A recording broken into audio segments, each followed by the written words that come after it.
What's up, guys? Welcome to the video. Good morning. It's morning time here for me. Good morning. It's not necessarily morning. So welcome back to the channel. Welcome to the video. We are, of course, talking about cop stuff today. I'm going to tell you guys stories from the road. I'm a police officer if you happen to be new here. And for those of you that have been here a while, you know that it's been a little while since we've done one of these. I could take a few minutes and just dive into all my personal reasons and what's going on in my life. No one cares. It's been an interesting time to be a cop in America. Everybody loves us. It's a very popular profession. In fact, I had somebody show that love and appreciation to me this last week. I went out to my car after working a part-time shift, Walmart specifically, to give you the backdrop. And I came out to my car to leave and I noticed this weird white powdery substance on my window. So being attentive to, you know, the environment we're in and touching my door handle on my car and stuff like that, because people will spit on our cars and put substances on our handles trying to get us to touch them. I know, very, very nice, very classy. It only took me a second before I looked down to the ground and I found the cause of the white powdery substance. Sure enough, a little mini ring of power. So I looked up on my window and I could see the spot where it had struck and then fallen to the ground. So somebody expressed their displeasure or maybe their love of, they were trying to give a tribute. So I cogitated on that for a moment and thought about the implications and, you know, whether it was a positive thing or a negative thing.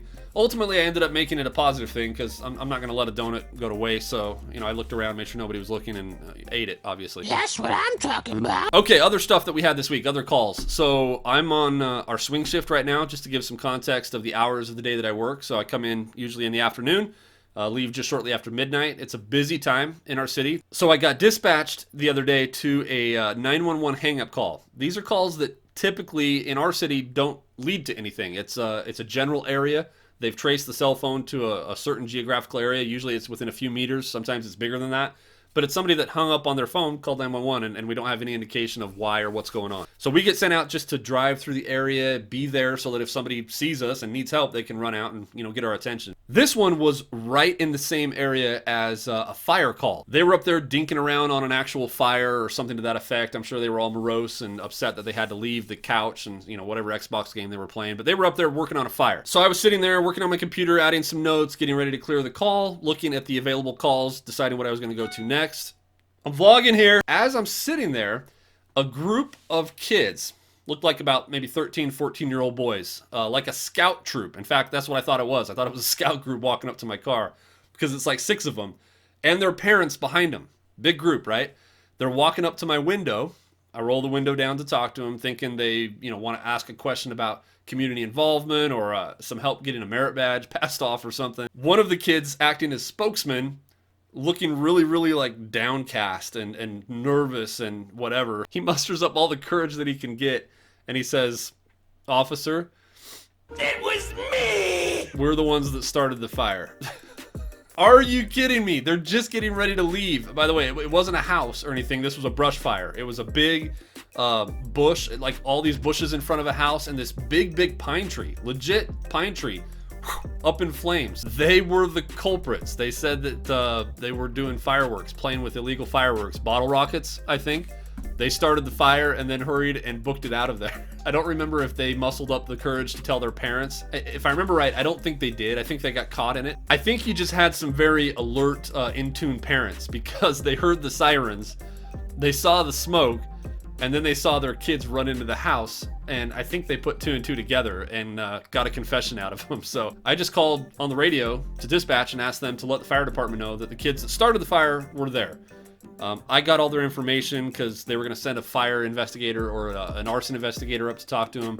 Didn't know when they would be there, so I just got all the information for the kids and parents and passed it on to the arson investigator. But don't play with matches, kids.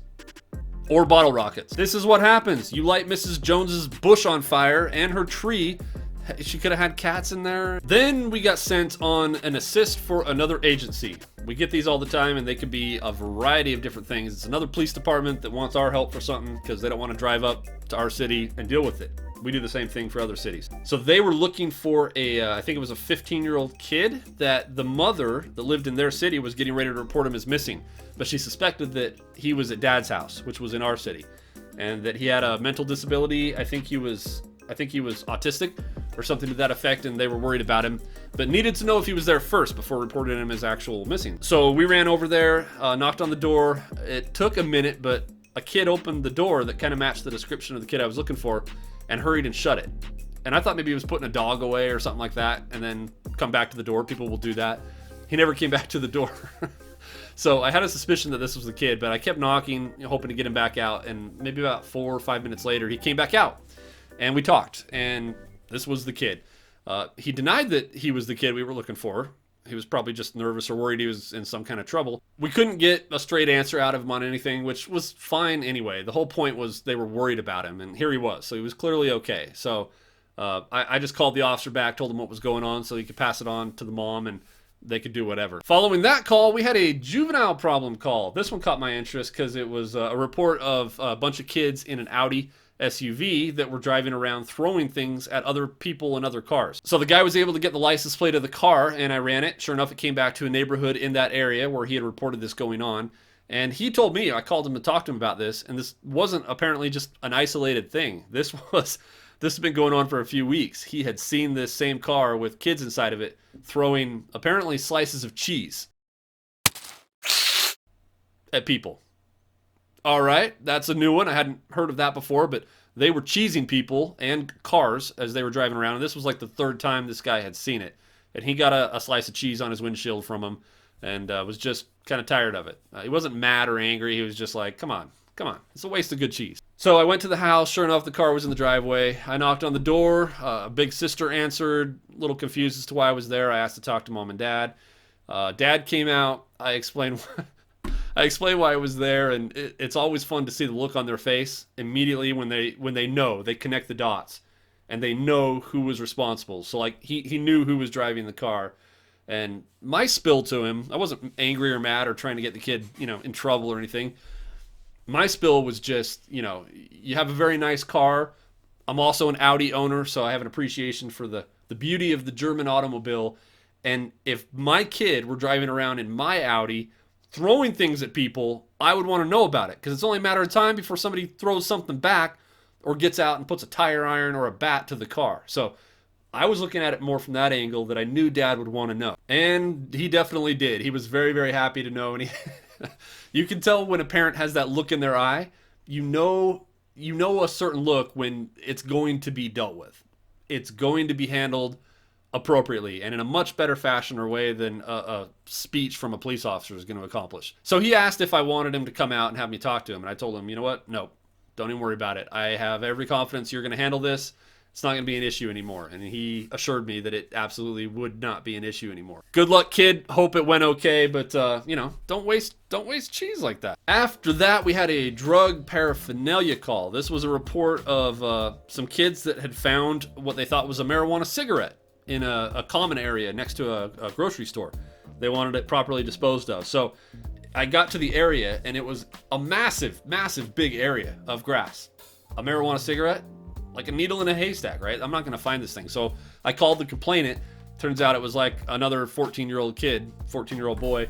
And he says, I'll come down. I can meet you there and show you. And I was like, marijuana cigarette, like the wind's going to blow it away. A squirrel's going to come eat it and get messed up. But he was adamant. He wanted to come down and show me. And so I waited for 10 or 15 minutes while he rode his scooter down, and he had his posse with him. He had a few kids with him, and they came down and we got out of the car, and he walked me up to where the marijuana cigarette was. And sure enough, little roach, still there. So good job, kid. Then we got sent on a welfare check, and this was the other side of the city from where I usually work. They didn't have any officers available, so I got the pleasure of driving all the way across town to go handle this one. So it was a mom that lived out of state that was worried about her adult daughter because she has a bad boyfriend, kind of a dangerous, scary boyfriend, and she hadn't been able to get a hold of daughter for a while. So understandably concerned.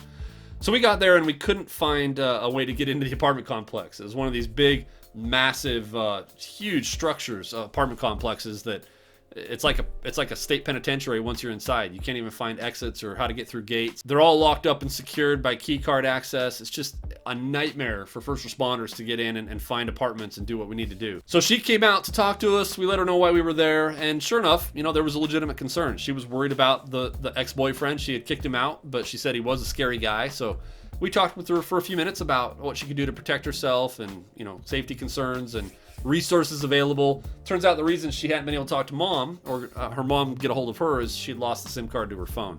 So she asked us to pass on to mom what was going on and said she would get a hold of her soon. All right, maybe one more call so this video doesn't end up going too long. So this one happened yesterday. This was a report of an injured deer. So I got up there and sure enough, there was a lady that had called that was out with this injured fawn. It was a young deer. It's what a fawn is, right? It sure is. It had been hit by a car. The poor thing had its legs broken, and you can always tell that they're in bad shape if humans are able to approach and they don't get up and scramble away and find their own way into the woods. This was definitely one of those where we limit their suffering, put them out of their misery, and put them down, and then arrange for wildlife services to come pick the carcass up. That's usually the way we handle that. So when I got there and walked up, this gal was, she was emotional. She was down stroking the deer with her bare hands. I told her later to make sure she washes her hands, but she was trying to give it some life energy or something like that. And first thing she said to me was, so can I help you get it into your car so you can, you know, get it to the hospital? That's not how this is going to go, ma'am. Actually, I'm going to shoot it. I don't remember exactly what I said. I was trying to be a little more tactful and, you know, careful about how I presented that idea, but essentially I told her, no, we're gonna kill it. This is what we need to do. She was shocked. She didn't like that. She was expecting that somebody would nurse this animal back to, you know, health and release it into the wild. So I had to go through kind of explaining how there's nobody around here that does that, and, you know, we just need to put it out of its misery and so it's not suffering anymore. She made the comment that I have such a horrible job. She felt bad for me that I have to kill animals. Doesn't happen very often, but, you know, she was upset. She was involved about it. She even wrapped up, you know, the broken legs in a towel and everything like that. So anyway, I got her to leave. I recommended she leave because I knew she wouldn't want to be there. She asked me to wait till she got around the corner, which I did. I went up to the homeowner's house because it was right in front of somebody else's house. Knocked on the door, explained to them what was going on, let them know what we were going to do so they didn't become concerned or alarmed when they heard a gunshot, and went back out and took care of it. One shot. It's always my goal, you know, so it suffers the least, is just, you know, one shot, put it out of its misery, and then, you know, call wildlife resources, which we did. Rest in peace, Bambi, rest in peace. She's not in pain anymore. The weird thing is with the department I work for now, where I worked before, we did those all the time. We didn't ever do a police report for it. It was just like a minor service call. We dispatched the deer, got a hold of our supervisor for a replacement bullet, and no report, right? No big deal. This department that I work for, I had to do 2 reports. I had to do a full-blown police report on the incident, and then I had to do a use of force police report because I had discharged my weapon. So I had to answer questions about where the deer was hit, how many bullets were shot, if I missed at all, the type of ammunition. I think it asked if I was injured, what my status and condition was. Ridiculous. Absolutely ridiculous. Why we have to do 2 reports on putting a deer down, it's insane. Whatever. It is what it is. Don't have to do it very often, but next time I'll just use a knife. That's what I'm talking about.